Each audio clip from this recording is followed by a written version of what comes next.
চালাইতে পারবো। যেমন ফর এক্সাম্পল আমার এখানে সেন্সরটা লাগানো আছে, যেমন কেটে থার্মোকপল সেন্সর। ফর এক্সাম্পল যদি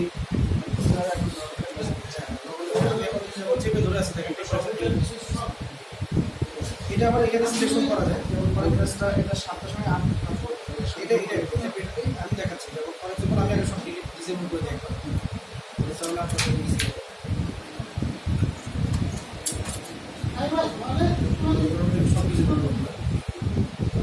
তুমি একটা ফার্নেসেরটা হিট দাও ইয়েতে, সব ডিসেবল করে দিও, ঠিক আছে?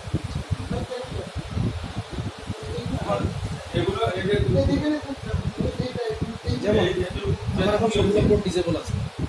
এখন আমি যদি মনে করেন এই কোডটাতে আমি একটা ফাংশন, দেন আমি যখন এই প্রেস করবো, এখানে কী কী অ্যাপ্লিকেশনগুলো আমি এখানে সেট করছি ওগুলো সব এখানে লিস্ট চলে আসবে। ফর এক্সাম্পল আমি চাচ্ছি এখানে ওটা ঘোরা লাগবে না, ম্যাগনেটিক পর ঘোরা লাগবে, ওটা ঘোরা লাগবে টেম্পারেচার। এটা থার্মোকপল আমি সিলেক্ট করলাম, করলে এটা কেটে থার্মোকপলটা শো করবে। সেমভাবে আমি এখানে গেলাম, সেকেন্ড অপশন আমি ভোল্টেজটা সিলেক্ট করলাম, তাহলে ভোল্টেজটা আমাকে শো করবে। তারপরে আমি এরপর থার্ড অপশনটা আমি সিলেক্ট করলাম ডিজিটাল পোর্ট, যেটা সেটা সিলেক্ট হলো। আর এরপর আমি ফর এক্সাম্পল এটা সিলেক্ট, না এটা জাস্ট স্টোর রুমে চলে যাবে, এটা রেজাল্ট আমি সামটা সিলেক্ট করলাম, মানে যেটা ভার্চুয়াল মেমোরি, ঠিক আছে? এখন আমি ফর এক্সাম্পল এয়ার টেম্পারেচার কত আছে, পিছনটা খুলে দাও, পিছনটা না খুলে দাও, 30 আছে।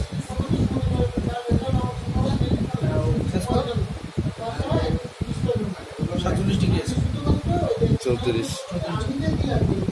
এখানে প্রেশার দিয়ে ধরে এখন হয় না। হ্যাঁ এটা আপনি এক্সাইটেড বারটা সরা দিল, বারটা না থাকলে বারের দরকার নেই, এটা নিয়ে নেন। তুমি স্টাইল নিয়ে দরকার নেই।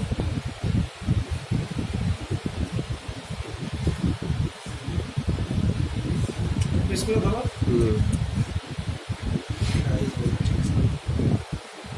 এই যে বাড়তেছে আপনার টেম্পারেচারটা, ঠিক আছে?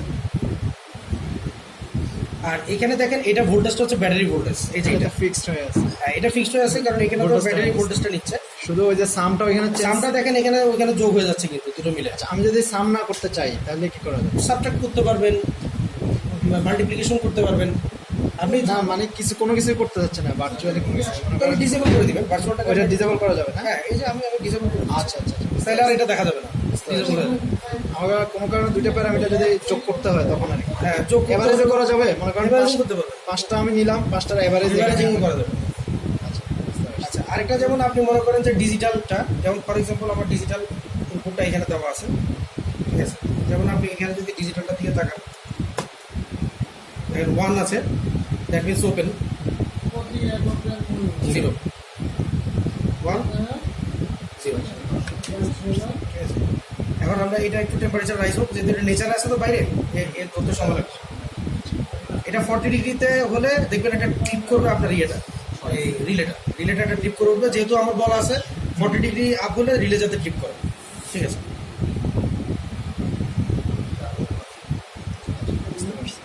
এটা টেম্পারেচারটা, ভোল্টেজটা, প্রেশারটার জন্য কি করা যায়? প্রেশারটা যদি প্রেশারটা দিতে গেলে স্যার আপনাকে ইয়ে করতে হবে, এটাকে এটাকে ম্যানুয়ালে দেয়া আছে, প্রেশারটা কিভাবে? আসলে ম্যানুয়ালও ওইভাবে তো সেন্সরের আইডেন্টিফিকেশন ম্যানুয়ালটা আমি দেখছি ওটা তো কারণ হচ্ছে এই ডাটা নাম্বারটা একসাথে যদি শুধু টেম্পারেচার হলে তো টেম্পারেচার ভোল্টেজ হলে হবে, দুইটা ভ্যালু হয়ে যাচ্ছে। ছিল এই যে এখানে ওই যে স্যারের ল্যাপটপের নিচে পুরোটাই এটা ম্যানুয়াল। বিশাল।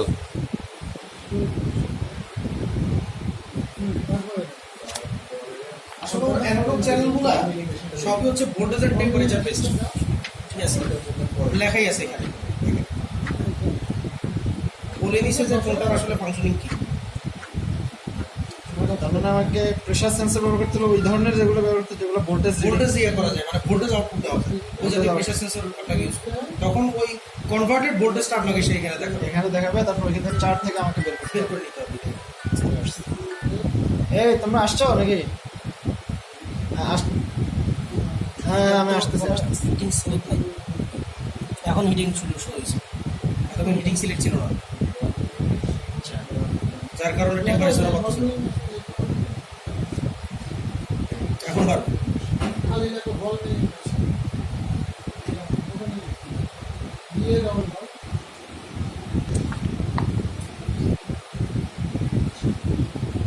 আর এমনি ম্যানুয়াল অনেক রিচ আছে, ম্যানুয়াল থেকে আরো অনেক কিছু ইয়ে করতে পারবে। হ্যাঁ, এই যে সাজেস্ট আচ্ছা, রিলেট এটা আমি পরিষ্কার করছি। এটা এখন আচ্ছা রেডি করতেছে এটা শেষ। নর্মালি মেশিন আচ্ছা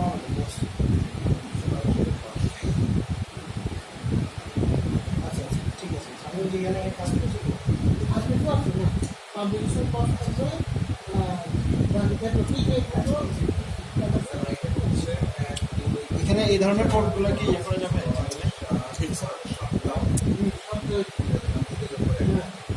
এটা স্যার আউটপুটটা বেশি স্যার। এটা